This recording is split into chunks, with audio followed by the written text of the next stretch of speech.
The rain had been relentless that evening, the kind that slicked the streets of Chicago into mirrors reflecting 1,000 blurred city lights, each drop tapping against the black hood of Grayson Pierce's chauffeured car like impatient fingers. Yet he hardly noticed the weather, his mind consumed by the constant hum of numbers, deals, and deadlines that defined his existence. He stepped into the gleaming lobby of the Fairmont Grand, where crystal chandeliers rained light down on the polished marble floors, and every man and woman seemed tailored not just in clothing, but in purpose, each face wearing the same polite smile that never reached the eyes, the same shallow charm that made every gala feel interchangeable, his phone pressed firmly to his ear as his attorney rattled off figures about an acquisition worth hundreds of millions. His brows drawn into a line of focus, the edge of frustration sharpening his otherwise calm tone, until his gaze caught a flash of cream-colored silk at the far end of the corridor, and for the first time that night, the business noise faded. He saw her back turned, the graceful slope of her shoulders, the familiar curve of posture he was certain belonged to Claire, an old friend who had once been the rare bright spot in his coldly calculated world, and without allowing a second for doubt or manners, he quickened his pace, each step echoing on the marble until he reached her, and with instinct overpowering logic, he wrapped his arms around her in a firm, warm embrace, breathing in the soft scent of something floral and sweet. A quiet exhale leaving his chest as though in that moment a knot had come undone inside him. But the stillness of the woman in his arms was not the stillness of recognition. It was the stillness of shock. Her body tense yet delicate, and as she turned her face slightly, the truth struck him. This wasn't Claire. She was younger, with hair the color of golden honey spilling in loose waves over her shoulder, strands catching the light like threads of amber, and eyes a shade of hazel that seemed to hold flecks of green and gold, wide and uncertain beneath the long sweep of her lashes. Her lips parted slightly as though unsure whether to speak, her hands gripping the edges of the silver tray she carried, the delicate stems of champagne flutes clinking faintly against one another with the tremor of the moment. Grayson's arms fell away instantly, heat flooding his neck and cheeks, a rush of rare embarrassment stripping away the composed facade that had become his armor in every negotiation and public appearance, his voice lower and rougher than usual as he muttered, I'm sorry. I thought you were someone else." His words tumbling out with none of the control he usually commanded, and then came the part he never could have predicted. Not the scolding tone, not the awkward retreat, not even the stony silence that would have been easy to understand, but a small, almost imperceptible lift of her lips into a smile that carried no malice, no sarcasm, only a quiet, almost knowing softness. Her gaze steady and unguarded as she replied, "If you needed a hug that badly, maybe you should keep it." The words landing with a gentleness that somehow cut deeper than anything sharp could have, leaving him momentarily unable to speak. Because in his world, kindness was a currency rarely spent freely. And here it was, handed to him without question, without condition. Before he could gather himself enough to respond, she shifted her tray back into balance, turned on the modest heel of her black flats, and disappeared into the tide of glittering guests, her presence swallowed by gowns of silk and velvet, by men in pressed suits exchanging shallow pleasantries, yet her absence left an oddly noticeable emptiness in the corridor, as if the air itself had shifted. Grayson remained where he stood, ignoring the impatient voice still crackling through his phone, his mind replaying the warmth of that embrace, the softness of her voice, the way her words had reached past the polished walls he kept around himself, and he realized with a strange certainty that, though he didn't know her name, her story, or why fate had placed her in his arms for those few stolen seconds, the memory of this moment would linger far longer than it had any logical right to, embedding itself in the quiet corners of his thoughts, a reminder that sometimes the smallest accidents carry the weight of something far greater than we can see. The days that followed felt strangely heavier for Grayson Pierce, not because of business pressures or market shifts. Those had been his constant companions for years, but because of an image that refused to fade, the honey blonde hair, the steady hazel eyes, and the voice that had spoken with disarming softness. He found himself replaying that brief encounter in his mind during board meetings, in the back of his chauffeured car, even while staring out at the skyline from his penthouse at night, until one brisk afternoon, fate made its second move, catching him entirely off guard. He had stepped out of a meeting earlier than planned, his driver taking an unfamiliar route to avoid traffic, and that was when he saw her, Harper Lane, standing in front of a small brick cafe tucked at the corner of a quiet street, its awning flapping in the wind, the glass windows fogged slightly from the warmth inside. She was leaning down, her coat spread wide like wings as she shielded a little girl from the sharp bite of the wind, tucking the child's scarf closer to her chin, a gesture so instinctive and tender it stopped him mid-step. There was no audience, no photographer to capture it, no one to applaud her, and yet she gave the moment all the care in the world, her expression a mix of protectiveness and love that struck at something deep in him. Curiosity, no, something beyond curiosity, drew him across the street, but he didn't speak, didn't want to interrupt the way the girl's laughter seemed to melt the cold air, didn't want to shatter the rare authenticity of what he was seeing. Instead, he lingered just long enough for the cafe owner, a round, kindly man with a peppered beard, to step outside and greet her by name. And when Harper went inside with the little girl, Grayson found himself engaging the owner in small talk, slipping a question about her into the conversation as though it were casual. "She's raising her sister, you know," the man said, his voice dropping to a tone that carried both respect and sorrow. "Mia's only 8. Their parents passed away last year. Car accident. Sudden, cruel, the kind of thing that leaves you hollow." Grayson listened in silence, the words settling in his chest with unexpected weight, and when he finally stepped into the cafe that day, it was under the guise of ordering a black coffee, a drink he privately loathed, just for the excuse to see her again. She was behind the counter, hair pulled into a loose knot, wearing a simple cream sweater that made her eyes even warmer, and when she saw him, her polite smile appeared, the kind reserved for customers she didn't quite know how to place. They exchanged a few words, nothing of consequence, yet each syllable seemed to matter more than it should. Her tone unfailingly kind, but edged with a quiet caution, as though she were gently drawing a line in the sand. He returned the next day and the next, the bitter coffee becoming a silent ritual he endured just for the fleeting minutes of conversation, each one revealing something small, a book she'd read, the way she laughed at the owner's dry humor, the protective glance she always sent toward Mia, who sometimes sat at the corner table with homework spread before her. But beneath Harper's warmth, there was a guardedness, an invisible wall she kept firmly in place. And Grayson, who had spent his life mastering the art of persuasion, found himself uncharacteristically patient in the face of it. What unsettled him most was the realization that she didn't want anything from him. Not his money, not his name, not even his attention, which made her the most dangerous kind of presence in his carefully constructed life. Because in Grayson's world, every relationship was a transaction, every alliance calculated. And yet here was someone who seemed untouched by that economy, someone who could, without even trying, tip the fragile balance of power in his family and expose the hollowness of the empire he'd built.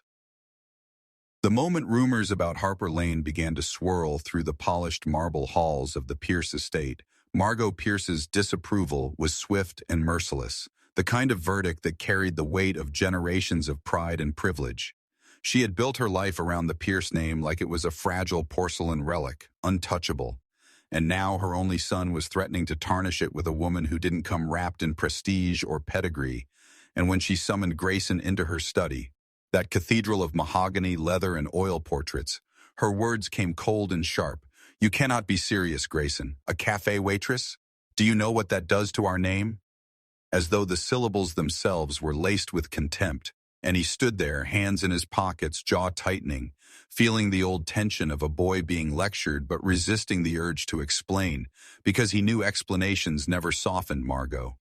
Meanwhile, in the darker corners of the family's empire, his cousin Preston was sharpening his own brand of venom, delivering it with the lazy confidence of a man who believed money excused cruelty, smirking to Grayson into the boardroom one afternoon that Harper was probably in it for the money and would use Mia as a sympathy card, the words dripping with derision as though compassion was an act to be weaponized, and Grayson felt the urge to put a fist through Preston's smirk, but swallowed it, knowing that in this family, emotion was weakness. Days later, Margot orchestrated what she called a proper introduction, inviting Harper to a formal family dinner under the guise of hospitality, though the intention was something far uglier. And Harper, unaware of the trap until she was already seated at the long, candlelit table beneath the chandelier's cold glow, quickly sensed the shift in the air. The watchful eyes, the smiles too tight, the glances exchanged like silent conspiracies. Margot, dressed in an immaculate ivory silk gown, began her subtle dismantling with the precision of a surgeon, her eyes sweeping Harper's simple but tastefully chosen navy dress, lips curling slightly as she remarked on how refreshing it is to see someone who doesn't feel the need to overdress for such an occasion, a sentence so sweetly barbed it could draw blood without leaving a mark. Preston followed with his own brand of cruelty, a chuckle disguised as charm as he leaned back in his chair, swirling his wine and reminiscing aloud about small-town charm in a way that made it clear he thought it laughable, his gaze drifting over Harper like she was a curiosity rather than a guest. But Harper, steady and composed, met each comment with a quiet strength that only seemed to irritate them more, answering politely but never bending, even as her knuckles tightened slightly around the stem of her glass. And Grayson, sitting beside her, felt each verbal jab like it was landing on him. Yet he stayed silent, torn between defending her and knowing that any open challenge would only escalate the scene into a pub. Lick spectacle. When the appetizers were cleared and the wine refilled, Harper made her decision, her chair scraping softly against the polished floor as she rose. Her expression calm, but her eyes holding something deeper, disappointment. And she turned to Grayson, leaning in just enough to let her words slice through the space between them without anyone else hearing. "I've been looked down on before, Grayson, but not while someone I care about watched in silence." The quiet hurt in her voice cutting sharper than Margot's scorn or Preston's mockery, and before he could respond, she was already walking toward the grand double doors, her figure retreating beneath the crystal light, leaving Grayson frozen in place as conversation resumed around him, as though nothing significant had just happened. The clink of silverware and the low hum of meaningless small talk felt suddenly suffocating, the very air pressing in on him. And in that moment, surrounded by the trappings of a life most people would envy, he felt only the crushing weight of failure. Not as a businessman or a son, but as a man who had failed to stand for someone who mattered. Long after the dinner ended, after the guests dispersed into the night and the house fell silent, Grayson remained in the library, the scent of Margot's preferred white roses still lingering from the centerpiece, the fire crackling faintly in the hearth, his mind replaying every second of Harper's departure in perfect punishing detail, the sound of her voice echoing over the crackle until it felt like it had burned into him. He thought of calling her, of driving straight to her apartment, of saying all the words he should have spoken at that table. But instead, he sat in the flickering light, realizing that the battle ahead would not just be about convincing Harper she could trust him again. It would be about dismantling the quiet, corrosive influence of the people he had once believed were his allies, the ones who shared his last name. And in that realization, the ember of resolve within him began to burn, small but unyielding, the first spark of a fight he knew would cost him more than money or reputation, but one he was finally ready to begin. Grayson had never felt the walls of his own world so hostile, so thick with unseen daggers, and as the days passed after that disastrous dinner, he knew the only way forward was to create distance, not from Harper, but from the people who shared his blood yet thrived on undermining him. So he pulled back from family gatherings, ignored Preston's smug calls, declined Margot's invitations with polite but final refusals, telling himself that silence could be a shield, that if he kept them away from Harper, the storm might finally settle. For a short while, it seemed to work. Their moments together regained a fragile warmth, the kind of quiet peace found in the small gestures, a coffee left waiting for him at the cafe, the way Mia's laughter would fill the air when Harper was near. But beneath that calm, Preston was still moving, not with open attacks now, but with something far more insidious, a poison that could slip past even the strongest walls. Weeks later, the blow came without warning, Not from a confrontation, but from a glowing phone screen that lit up in Grayson's hand like a detonator, the image impossible to ignore. Harper in the arms of another man, her face turned toward him in what could be mistaken for intimacy, the man's expression unreadable, and the caption beneath it spinning its own cruel narrative. Grayson's chest tightened, heat rushing to his head, every instinct telling him to throw the phone across the room. But instead, he drove to her apartment, the streets blurring under the pressure in his veins, his thoughts looping in a dangerous circle. Could it be true? Had he missed something? Had she been playing him while holding Mia as a shield? And when she opened the door, her eyes wide at the sight of him, his voice came out low, sharp. Who is he? As if each word was weighed down with suspicion he hadn't yet decided to own. Harper froze for a fraction of a second, her breath catching, and then she answered, her voice trembling not with guilt, but with the sting of being doubted. That's Mia's music teacher. I was thanking him for helping her get a scholarship. Her words sincere but coated in a brittle edge, because she could already see the flicker in his eyes, that dangerous, fleeting doubt.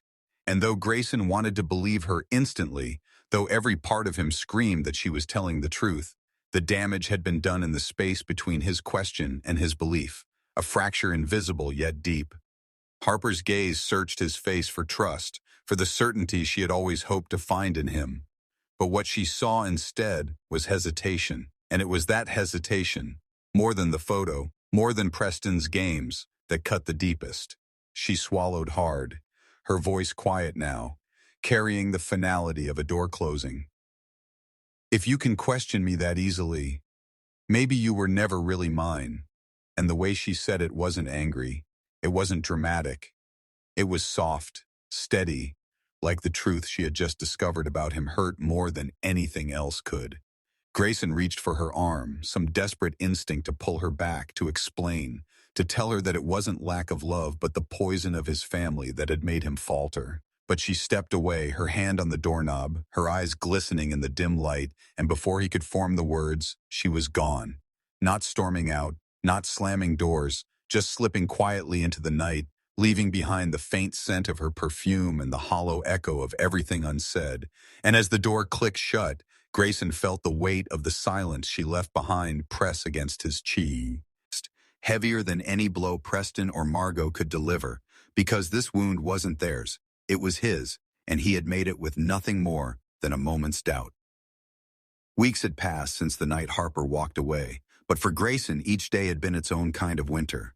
Not the picturesque kind with glittering snowflakes and cozy fires, but the lonely, biting kind that sank into his bones no matter how many deals he closed or glasses of champagne he poured. The city's skyline, once a source of pride, now felt like a wall of glass trapping him in a life that suddenly seemed meaningless without her. He worked longer hours than ever, as if drowning in contracts and meetings could silence the memory of her voice. But instead, every pause in conversation, every quiet cab ride home, made it echo louder. His penthouse, with its high ceilings and panoramic views, now felt like an empty museum where every surface reminded him she wasn't there. He thought of her laugh, the way her eyes lit when she spoke about Mia, the way her hair caught the light like it was spun from something rarer than gold. Christmas crept closer, the streets outside filling with carolers and shoppers, the air sharp with pine and cinnamon, yet none of it touched him. Until the thought struck him one evening like an unexpected chord. He didn't want to wait for fate to fix this. He had to move. So on Christmas Eve, when most of the city's elite were gathering in glittering ballrooms, Grayson found himself pushing open the door of the small brick shelter Harper had once told him about. The place she said made her believe the world could still be kind. Warmth greeted him instantly, not just from the old radiators, but from the low hum of conversation, the scent of cocoa and baked bread. And there, in the middle of it all, was Harper. Her cheeks were pink from the cold, strands of honey blonde hair peeking from under a knitted cream beanie, her sweater simple yet somehow radiant on her. And she moved with a gentle ease as she ladled cocoa into paper cups for a line of people whose faces told stories the world rarely heard. When she looked up and saw him standing in the doorway, surprise flickered, quickly masked by a lifted brow and a hint of guardedness. Her voice even as she asked, "What are you doing here?" He stepped forward, removing his gloves slowly, searching her eyes before answering softly. I thought I'd try spending the holidays somewhere that mattered. And the truth in his tone made her pause. They finished serving side by side, speaking little but moving in perfect rhythm, a silent thread pulling them closer than words could. When the shelter closed, the city outside was hushed under a blanket of snow, each flake tumbling through the amber glow of street lamps. They walked without a destination, boots crunching softly, their shoulders brushing once, then again, until their fingers found each other, tentative at first before curling together like it was the most natural thing in the world. Grayson stopped under a street lamp, turning her gently, the halo of light wrapping her in gold as he looked at her like a man seeing his future instead of his past. His voice was low but steady, each word pulled from the deepest part of him. I don't want my world if it doesn't have you in it, Harper. I'll give up everything before I give up you. And it wasn't a plea, but a promise. She studied him, the snow catching in her lashes, her breath mingling with his in the chilled air, and then her voice came, soft yet strong. You don't have to give it up, Grayson. You just have to let me into it. And in those words was a bridge back to everything they'd almost lost. His chest ached with relief and awe as he leaned closer, the cold forgotten, the city forgotten, the only thing real, the warmth between them. Their lips met in a kiss that was unhurried, deep, without being rushed, a kiss that carried forgiveness, hope, and the quiet certainty that they were exactly where they belonged. And as they stood there in the gentle snowfall, it felt as though the world had stilled just to let them find each other again. Snow still lingered on the ground the morning after their Christmas Eve kiss, but the warmth in Grayson's chest felt unshakable, at least until the message came from his mother, summoning him to the Pierce estate like a general calling a soldier to war.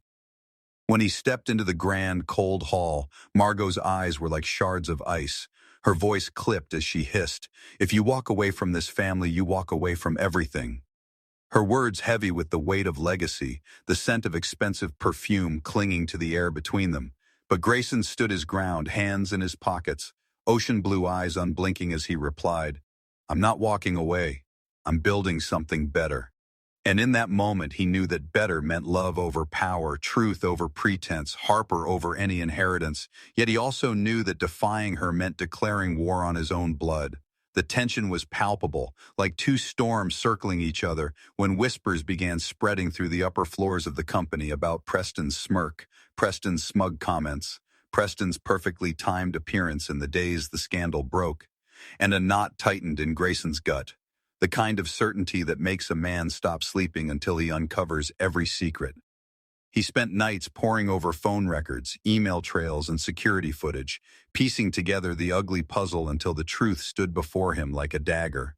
Preston had orchestrated the entire smear, bribing a photographer, planting the images, and feeding the lie into the veins of the internet. The betrayal stung, but Grayson's anger didn't burn wild. It burned cold, calculated, the kind that waits for the perfect moment to strike. And that moment came at the quarterly board meeting, the air inside heavy with cologne and ambition, Margot seated at the head like a monarch presiding over her court. When Preston began his routine report, Grayson rose from his chair with a calm that made the room still, sliding a folder across the table with the precision of a man who'd already won, his voice steady as he said, These are the payments you made to the photographer, 5 separate transfers from your personal account. The silence that followed thick enough to choke on, Preston's confident mask cracking as Grayson continued. You didn't just attack Harper. You attacked my integrity, our company's name, and you underestimated me. The board members' eyes darting between them like watching a predator close in on prey. Within minutes, a vote was called, and Preston's seat was stripped from him, his title erased as if he'd never been there at all, the very empire he'd tried to poison spitting him out. But the victory was laced with venom, for Margot's face turned pale with fury, her voice trembling not with grief, but with rage, as she stood and said, If you choose her, you are no son of mine. Each word landing like a slap, the air in the room seeming to grow colder with every syllable, yet Grayson didn't flinch, didn't beg, didn't let the moment break him. Instead, he simply said, Then so be it. because he understood something his mother never would. Love wasn't a weakness, it was the only thing worth losing everything for. And so Margot, with the grace of someone delivering a final sentence, declared him cut off from the Pierce fortune, the Pierce estate, the Pierce name in any legal sense, her hands slicing the air as if erasing him from her world. Some gasped, others avoided his gaze. But Osha Grayson only felt a strange, liberating lightness as he walked out of that boardroom, the door closing behind him with a finality that sounded more like freedom than loss. The weight of the Pierce empire sliding off his shoulders and leaving room for something new, something real. Stepping into the winter air, he thought not of the fortune now beyond his reach, but of Harper's laugh, Harper's touch, Harper's quiet strength that had once held him steady on a night when the rest of the world blurred. And in that moment he knew with unshakable certainty that no boardroom, no bank account, no bloodline could ever give him what she had already given him. The truth of himself, and the courage to fight for the life he actually wanted. Months had passed since the storm of family betrayal and personal sacrifice had reshaped Grayson Pierce's life. Months in which the man once defined by skyscrapers and power lunches had rolled up his sleeves and rebuilt himself from the ground up, not with the armor of the Pierce fortune, but with the bare, raw strength of his own convictions. And though the transition had been exhausting, it had been liberating in ways he'd never imagined. For the boutique real estate firm he launched was not just a business but a statement, a place where every deal was rooted in honesty and compassion rather than greed and games, where small families could dream without fear of fine print designed to trap them, and where every handshake meant something again.